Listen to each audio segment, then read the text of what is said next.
I still remember the way the sun caught my veil that morning. Pure white, just like the dress I'd dreamed of since I was a little girl playing dress up in my mother's old lace curtains. I was 26, standing in the mirror of the bride's room at the base chapel, and for the first time in years I felt whole. My fiancé, Ethan, was waiting at the altar in his dress blues, the man who'd held me through 3 deployments, who'd promised me forever the night he came home from his last tour with sand still in his boots. We weren't rich, we weren't fancy, but we had love, real love, the kind people write songs about. And then there was my dad. Growing up, he'd always been hard on me. The military is for boys who have nothing better to do, he'd say every time I talked about enlisting. When I joined anyway, he stopped speaking to me for 8 months. When Ethan proposed, Dad laughed in my face. Marrying a soldier? You'll be a widow by 30, or worse, stuck raising kids alone while he plays hero.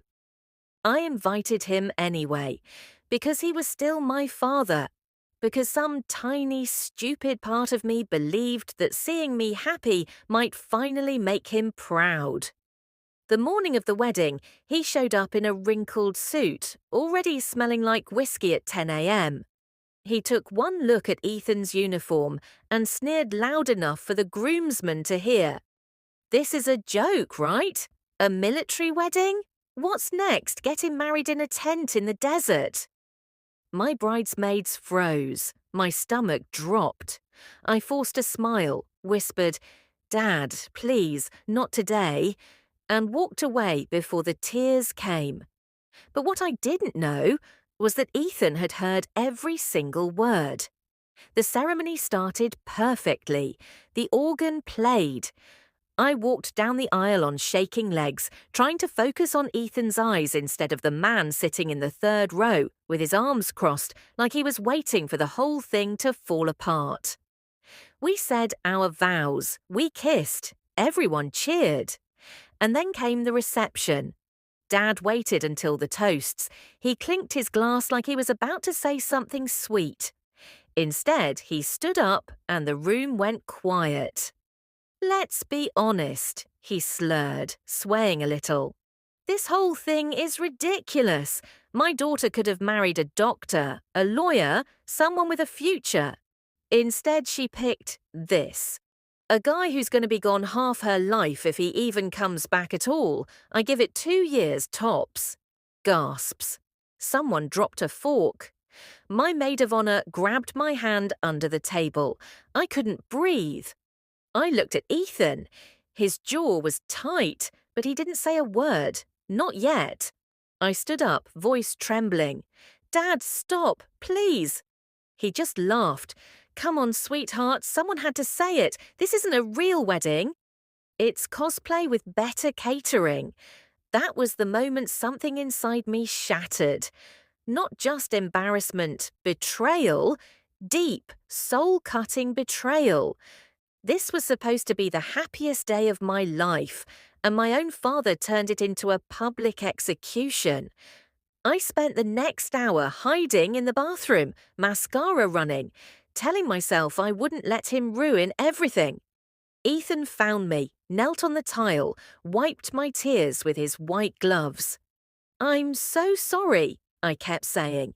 He just kissed my forehead and whispered, "He doesn't get to win today." I thought the worst was over. I had no idea the best was coming. As the night went on, guests started leaving the reception hall to head to the parking lot for the traditional sabre arch send-off. Ethan squeezed my hand. "Trust me," he said, and I did.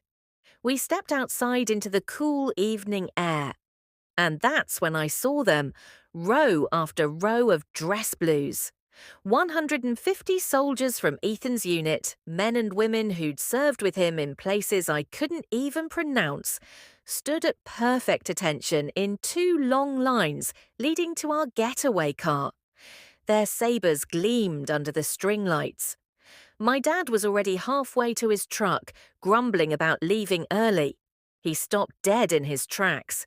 The command rang out. "Officers, draw! Sabres!" 150 blades rose in perfect unison. Ethan took my hand, and we walked slowly between the lines. Every soldier snapped a crisp salute as we passed, eyes locked forward, honouring not just their brother-in-arms, but me, the wife they'd never met, but already claimed as family. My dad stood there, mouth open, watching every single salute. When we reached the end, the final two officers lowered their sabres, forming the traditional arch. Ethan kissed me under the steel like we were the only two people in the world. Then the entire formation turned toward my father and held their salute. For 10 silent, perfect seconds. No one said a word. They didn't have to. The message was clear. This marriage is real. This love is real. And you were wrong. I looked at my dad one last time. His face was white. The smirk was gone. For the first time in my life, he had nothing to say. We drove away under a shower of rose petals and cheers. I never brought it up again. I didn't need to. Some lessons don't need words. Family isn't always the people who share your blood. Sometimes family is the 150 soldiers who stand up and salute when the person you love most in the world tries to tear you down. And that, more than the dress or the rings or the vows, was the moment I knew.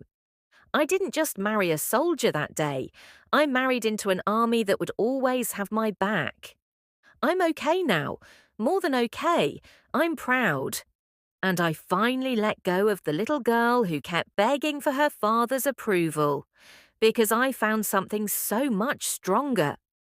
Real family salutes you when you walk through fire. They don't start the blaze.